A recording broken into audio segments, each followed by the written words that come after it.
na makita ang iyong mga mata.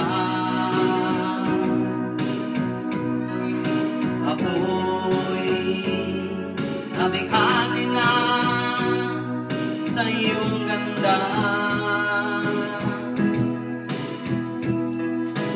Ngunit ako'y di mo nakikita, tulad ng hangin na kahit lumampi na'y di pa napapansin.